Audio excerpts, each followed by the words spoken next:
Hello बच्चों। चलो question number 6 पे आ गए हैं। हमारा जो चैप्टर चल रहा था मैकेनिकल प्रॉपर्टीज ऑफ फ्लूइड उसको आगे बढ़ाते हैं। 2023 के क्वेश्चन चल रहे थे जेई मेन वाले। चलो क्वेश्चन नंबर 6 को पढ़ते हैं, जरा क्या दिया है, क्या कहा है, क्या सॉल्व कराना चाहते हैं। Given below are two statements.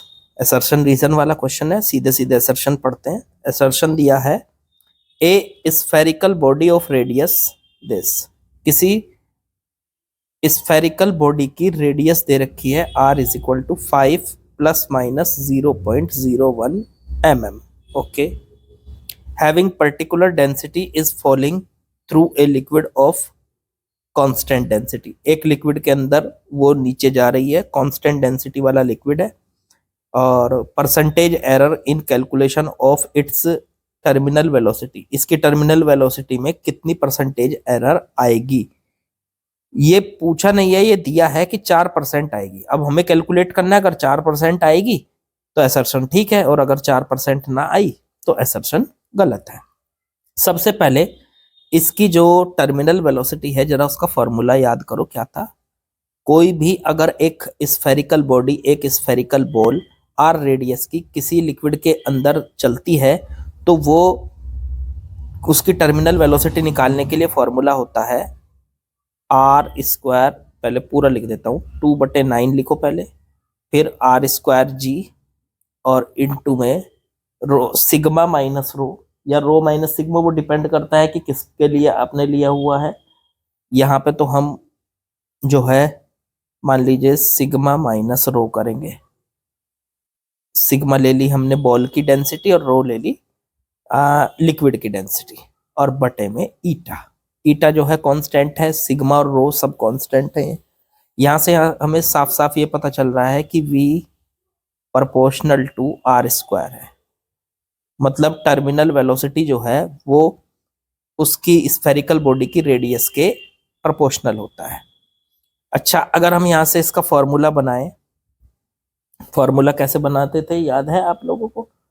तो फॉर्मूला हम कुछ इस तरीके से बनाया करते थे। v को लिख लो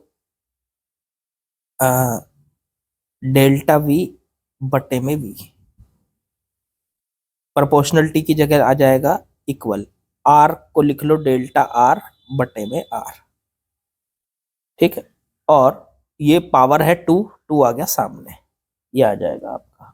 ठीक, ये आ गई आपकी डेल्टा v है वेलोसिटी के अंदर एरर, और v है उसकी ओरिजिनल वेलोसिटी, और ऐसे ही डेल्टा r है रेडियस के अंदर की एरर, और r है उसकी ओरिजिनल रेडियस।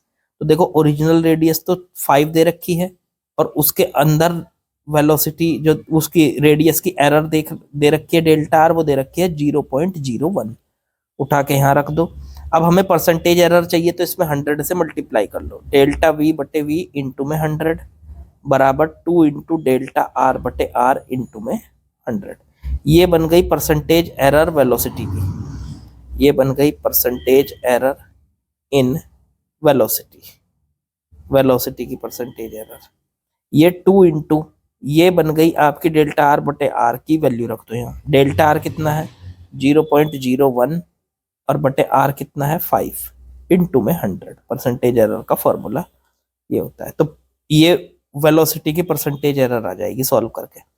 चलो एक काम करो, इसके ऊपर मल्टीप्लाई की तो ये आ गया 2/5, इससे इसको डिवाइड करो तो 0.4% आ गई।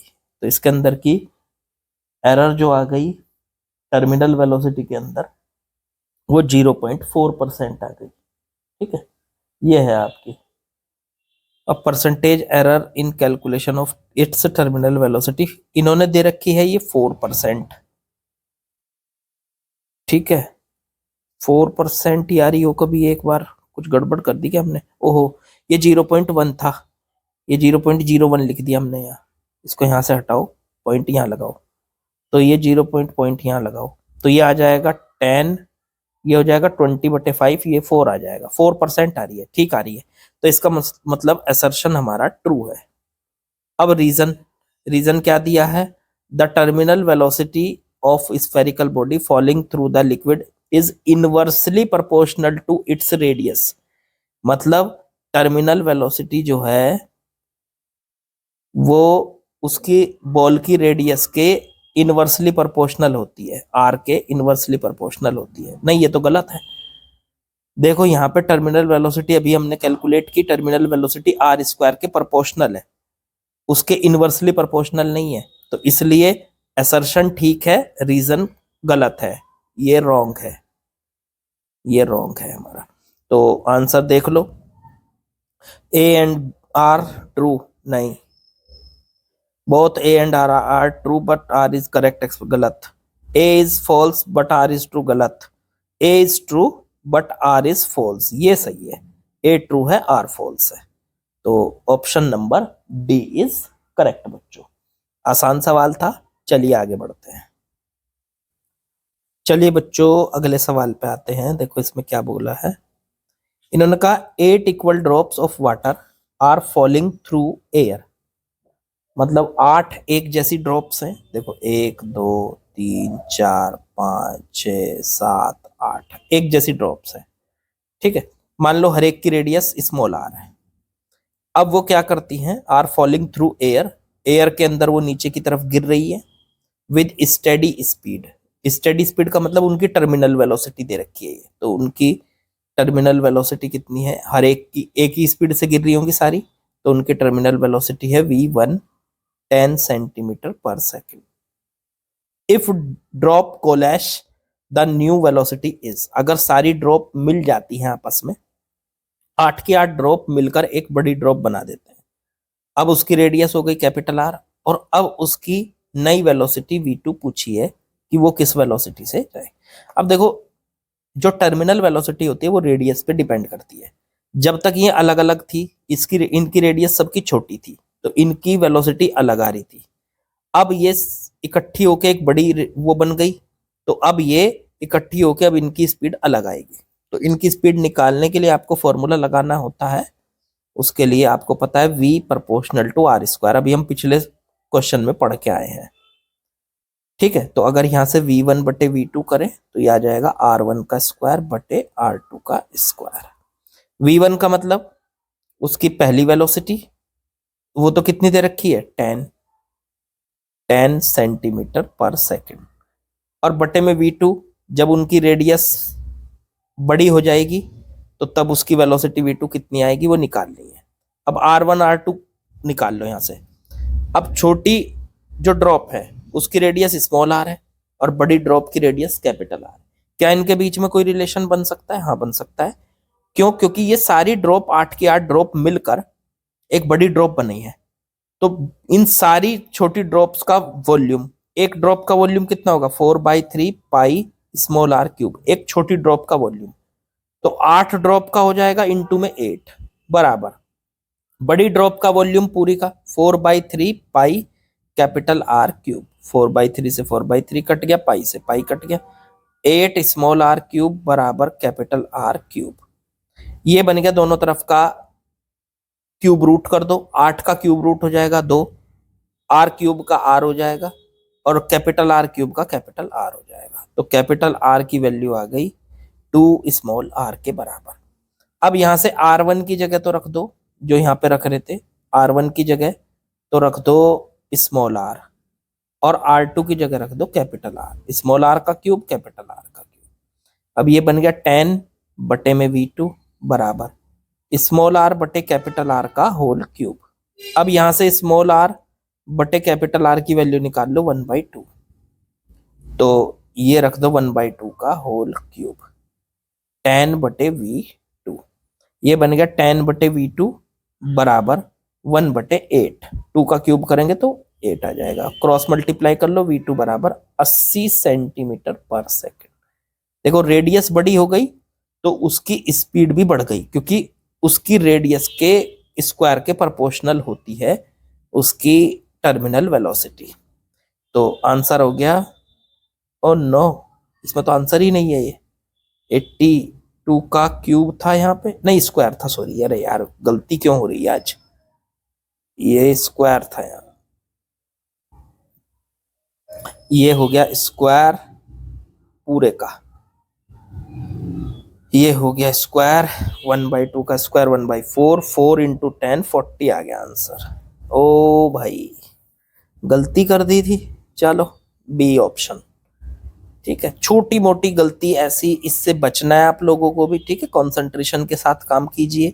कंसंट्रेशन अगर ड्रॉप होगी तो गलतियां ऐसी होंगी, जैसे मेरे से भी हुई। ठीक है, तो आपसे भी हो जाएंगी ऐसी गलतियां, तो कंसंट्रेशन के साथ काम कीजिए। चलिए आगे बढ़ते हैं। चलिए बच्चों, अगले सवाल में आते हैं। क्या बोला है, पढ़ते हैं। An air bubble of diameter 6 mm, okay, rises steadily through a solution of density this at rate this, okay, the coefficient of viscosity of solution, okay, air की डेंसिटी को नेग्लेक्ट करना है। ठीक है, ठीक है, ठीक है। देखो जी, ऐसा है, मान लो ये एक लिक्विड भरा हुआ है, उसके अंदर एक बबल है, गुब्बारा है।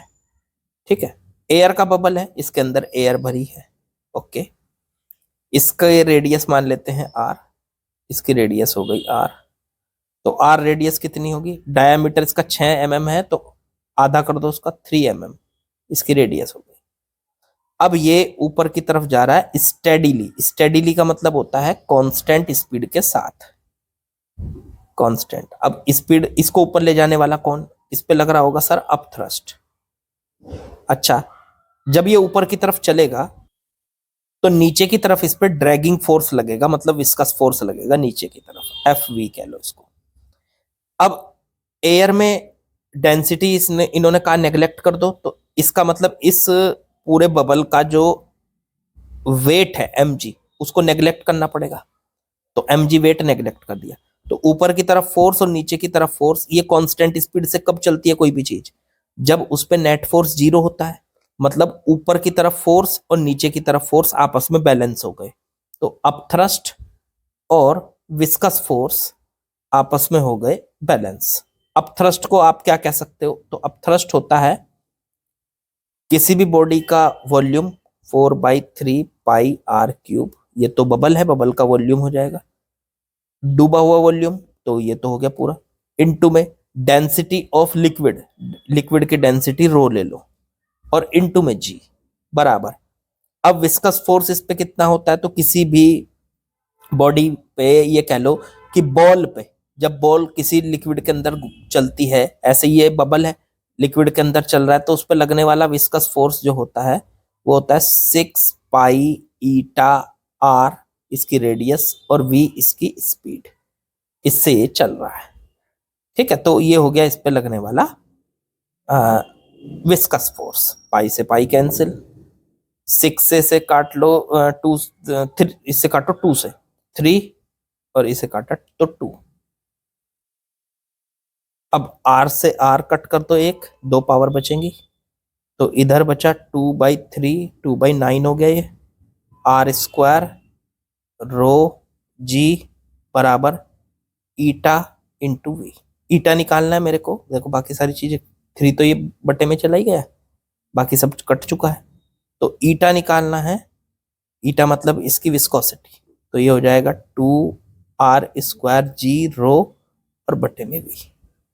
चलो जी करो इसको, तो ये 2, तो 2 है, r इसकी रेडियस वो हो जाएगी 3 mm, 10⁻³ का स्क्वायर, इंटू जी, जी को ले लो 10, 10 दे रखा है इन्होंने, इंटू रो, रो डेंसिटी किसकी, सॉल्यूशन की, मतलब वो है 1750, 1750 ऊपर दे रखी, देखते जाओ, और बटे में वी, इसकी स्पीड, कितनी स्पीड से ये जा रहा है, तो 0.35 सेंटीमीटर पर सेकेंड, तो 0.35 सेंटीमीटर पर सेकेंड, 10⁻² से मल्टीप्लाई कर लो तो मीटर पर सेकेंड हो जाएगा। ठीक है, पॉइंट हटाओ, 10⁻² से मल्टीप्लाई कर दो ऊपर। अब देखो यहां से ये भी नीचे से ऊपर चला जाएगा, तो ये 10⁻² इंटू 3 इंटू 10⁻³ का स्क्वायर कर दो तो 9 हो गए, 10⁻³ 10⁻⁶, ये बचा, ये 10⁻² ऊपर जाके 10⁻⁴, और एक ये हो गया, तो 10⁻⁵ हो गया, 4, एक ये 5, और एक ये वाली 0 भी एडजस्ट कर दो, 6 हो गया, तो इंटू 175 हो गया, और बटे में 35। 10⁻⁻6 प्लस 6 कट गए, तो 2 × 9 × 175 और बटे में 35 आ गया जी। अब इसे ईटा को सॉल्व करके देख लो ये कितना बन रहा है। एक चीज रह गई, ये 9 था यहाँ नीचे इसके, ये 9 रह गए हैं। आज हर सवाल में गलती होगी क्या, होनी है क्या आज हर क्वेश्चन में गलती? 9 से 9 कट गया, ठीक है। ये हो गया 175 का डबल करेंगे 350 और बटे में 35, ये काटा तो इसकी वैल्यू 10 आ गई, ठीक है। ये 10 इसकी वैल्यू आ गई और यही हमारा आंसर हो गया, यहाँ लिख दो 10। ओके, तो वैसे आसान था पर हर सवाल में कुछ ना कुछ टर्म छूट रही है, जब मैं आंसर देखता हूं तो वो कुछ और आ रहा है। चलो कर लो आप इसको ध्यान से, शायद मेरा ध्यान नहीं है आज। चलो अगले सवाल पे चलते हैं। चलिए बच्चों नेक्स्ट क्वेश्चन पे आते हैं, देखते हैं सवाल क्या दिया है। A small ball of mass m and density rho is dropped in a viscous liquid of density rho naught। मान लीजिए यहाँ पे एक लिक्विड भरा हुआ है, उसकी डेंसिटी रो नोट है, उसके अंदर एक बॉल को हमने डाल दिया, बॉल की डेंसिटी रो है, ठीक है। अब इसका मास भी दे रखा, मास इसका कैपिटल एम है, ओके। कुछ टाइम के बाद ये कांस्टेंट वेलोसिटी से चलने लगेगी, जब आप इसको नीचे फेंकोगे तो ये नीचे जाते जाते पहले इसकी स्पीड बढ़ेगी बढ़ेगी बढ़ेगी, फिर ये स्पीड टर्मिनल वेलोसिटी तक पहुंच जाएगी और फिर उसके बाद बढ़नी बंद हो जाएगी। तो किस स्थिति में इसकी जो है स्पीड बढ़नी बंद हो जाती है, तो वो समझते हैं। अब इसकी वेलोसिटी कांस्टेंट तब होती है जब नीचे की तरफ इसका वेट mg, ऊपर की तरफ अपथ्रस्ट, और जब ये नीचे चल रही है तो ऊपर की तरफ ही लगेगा विस्कस फोर्स। ये तीनों ये ऊपर वाले फोर्स और नीचे वाले फोर्स आपस में बराबर हो जाते हैं, तो ये फिर कांस्टेंट वेलोसिटी से चलना शुरू हो जाता है और उसी वेलोसिटी को क्या कहते हैं, टर्मिनल वेलोसिटी। तो ऊपर की तरफ लगने वाला अपथ्रस्ट प्लस ऊपर की तरफ लगने वाला विस्कस फोर्स और नीचे की तरफ इसका वेट mg। अब यहां से हमें विस्कस फोर्स कैलकुलेट करना है Fv, तो वो हो जाएगा, इसे इधर ले जाओ, mg माइनस अपथ्रस्ट। mg को क्या लिख सकते हो आप, तो mg को तो mg रहने दो, कोई दिक्कत नहीं, माइनस अपथ्रस्ट को लिखो, क्या लिखते हो, तो अपथ्रस्ट होता है, अपथ्रस्ट का फॉर्मूला आर्किमिडीज ने दिया था, वो क्या था, कोई भी बॉडी का जितना वॉल्यूम डूबा हुआ है, तो ये तो पूरी बॉल डूबी हुई है, तो पूरी बॉल का वॉल्यूम इनटू में डेंसिटी ऑफ लिक्विड, लिक्विड की डेंसिटी है रो नॉट और इनटू में g, ठीक है। अब हम यहां से इसका वॉल्यूम जो है एक काम कर लेते हैं, यहां से इसको ऐसे बनाना है जैसे ये ऑप्शन में दे रखा है, mg को कॉमन ले लो आप इसमें से, देखो कैसे बनाएंगे इसको, तो ये 1 minus v rho naught into g और बटे में कैपिटल mg। जब आप इसमें से g से g कट गया तो ये आ गया capital mg 1 minus volume into rho not बटे मास, मास किसका, बॉल का। अब बॉल का मास g से g तो कट चुका है, मास होता है वॉल्यूम इंटू में डेंसिटी, तो वॉल्यूम हो गया बॉल का v और डेंसिटी हो गई बॉल की रो, v से v कट गया, तो ये आ गया capital mg 1 minus rho not बटे में रो। लो जी, ये आ गया विस्कस फोर्स, इस पे लगने वाला विस्कस फोर्स कितना होगा, ऑप्शन चेक कर लो, mg 1 माइनस रो नॉट बटे रो, mg 1 माइनस रो नॉट बटे रो, ये हो गया ऑप्शन ए इज करेक्ट, ठीक है। तो आसान सवाल था ये भी, चलो आगे बढ़ते हैं। चलिए बच्चों अगले सवाल में आते हैं, जरा देखते हैं क्या बोला है। A spherical ball of radius 1 mm, एक बॉल है जिसकी रेडियस 1 mm है, एंड डेंसिटी, इसकी डेंसिटी सिग्मा, सिग्मा की वैल्यू दे रखी 10.5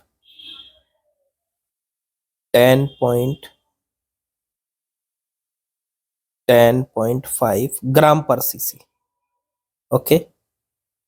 ग्लिसरीन के अंदर इसको डाल दिया, उसकी विस्कोसिटी दे रखी है, विस्कोसिटी थी ईटा 9.8 पॉइज, ओके। एंड डेंसिटी, उसकी डेंसिटी दे रखी रो ग्लिसरीन की 1.5 ग्राम पर सीसी। उस पर लगने वाला विस्कस फोर्स एफ वी, जब वो टर्मिनल वेलोसिटी अचीव कर लेती है उस टाइम पे उसको फोर्स लगता है 3696 इंटू 10⁻⁻x न्यूटन। एक्स की वैल्यू बतानी है। इसकी रेडियस रेडियस दे रखी है आर 1 mm। ओके, जी की वैल्यू 9.8 ले लो और वो सब कुछ। चलो देखो, जब टर्मिनल वेलोसिटी पे पहुंचेगी ये बॉल, तो उस टाइम पे इस पे नीचे की तरफ mg लगेगा, ऊपर की तरफ अप थ्रस्ट और प्लस विस्कस फोर्स। तो ऊपर की तरफ up thrust plus viscous force बराबर mg के हो गया। अब यहां से अगर हम विस्कस फोर्स की वैल्यू निकालें तो आ जाएगी mg minus up thrust. Viscous force आ जाएगा mg, मास होता है वॉल्यूम इंटू डेंसिटी, तो वॉल्यूम इंटू में density sigma into g, minus up thrust होता है डूबा हुआ वॉल्यूम, पूरी बॉल डूबी हुई है तो डूबा हुआ वॉल्यूम इंटू डेंसिटी किसकी, लिक्विड की, तो वो है रो इंटू जी। अगर यहाँ से v और g को कॉमन ले ले तो सिग्मा माइनस रो आ गया। बस v वॉल्यूम, वॉल्यूम रख दो 4/3 पाई आर क्यूब इंटू में सिग्मा माइनस रो। चलो सबकी वैल्यू रखते हैं उठा के। एफ वी की वैल्यू आ गई 4/3 पाई, आर हो गया 1 mm है, सिग वो जो रेडियस है 1 mm को 10⁻³ लिख लो और उसका क्यूब कर दो मीटर में, इनटू में सिग्मा माइनस रो। सिग्मा कितना है तो सिग्मा सिग्मा सिग्मा 10.5 माइनस 1.5, और ग्राम पर सीसी है, ग्राम को किलोग्राम में बदलने के लिए 10⁻³ और सीसी को मीटर क्यूब में बदलने के लिए 10⁻⁶। ये कर दो। एफ वी की वैल्यू बन गई 4/3 पाई इंटू 10⁻⁹ इंटू में यहाँ बचा 9 और इंटू 10 की पावर ऊपर जाके ये कितनी हो गई, माइनस में 3 बच गई, नहीं प्लस में 3 बच गई। ये हो गया 4/3 पाई इंटू में 9 और इंटू में 10⁻⁻⁶। ये एफ वी की वैल्यू आ गई। अब एफ वी की वैल्यू इन्होंने जो दे रखी है उसको उठा के यहाँ रख दो। ये हो गई 3696 बराबर इंटू 10⁻⁻x है, ये -8 नहीं, इंटू में 10⁻⁻8 x सॉरी, और बराबर 4/3 पाई, पाई को लिख लो 22/7 कह रखा है इन्होंने, और इंटू में शायद जी रह गया, ये लिख लिया हमने कहीं जी, नहीं जी रह गया भाई, पाई एफ वी वी जी, जी भी तो था, इंटू में जी, सब में जी कर दो यहाँ, जी जी जी, अब रख दो यहाँ 9.8, 22/7 इंटू में 9 इंटू 10⁻⁻6। अब इसे सॉल्व कर लो तो ये सब इसके बटे में चला जाएगा यहाँ, तो 10⁻⁻x बराबर आ गया सब बटे में, इसकी इधर मल्टीप्लाई, ये 3 से 9 को काट लो, ठीक है, और ये इधर मल्टीप्लाई में 3696 इंटू में 7 और बटे में 4 इंटू 22 इंटू 9.8 और इंटू में 3, ये सब बटे में चला गया, उल्टा कर दिया मैंने, ये बटे में जाना था, उल्टा कर दिया, ये सब इसके बटे में ले जाओ यहाँ, 4 इंटू 22 इंटू 9.8 इंटू में 3 इंटू 10⁻⁻6 और बटे में 3696 ये गया। चलो अब इससे देखते हैं जरा काट के कितना बचता है। इंटू में नीचे 7 भी है, ऊपर बन गया ये 25 एक मिनट 2587.2 और बटे में 3696 इंटू में 7 और इंटू 10⁻⁻6 ये बन गया। अब एक काम करो, ऊपर ले जाओ इसको, यहाँ लिख लो 10⁻⁻x बराबर, ये इससे कटेगा, जब 7 से इसको काटेंगे तो ये बच रहा है, अगर इसको हम 7 से डिवाइड कर दें तो ये बच रहा है 369.6, तो ऊपर बच गया 369.6 इंटू 10⁻⁻6 और बटे में 3696। पॉइंट हटाओ n, ये इससे पूरा कट गया, ये ऊपर गया 10⁻⁻7, 10⁻⁻x, x की वैल्यू कंपेयर कर लो 7 आ गई। सीधा सीधा सा आंसर है। आसान सा सवाल तो इतना नहीं था खैर ये, पर फिर भी आसान ही था, थोड़ी सी कैलकुलेशन ज्यादा थी। कैलकुलेशन है इसमें, मुझे कैलकुलेटर का यूज करना पड़ा, आपको भी करना पड़ सकता है, लेकिन पेपर में थोड़ा ही ना मिलेगा कैलकुलेटर, तो इसलिए हाथ से ही सॉल्व करना आप लोग। चलिए आज के सवाल यहीं खत्म करते हैं, बाकी कल करेंगे। कल मिलते हैं बच्चों।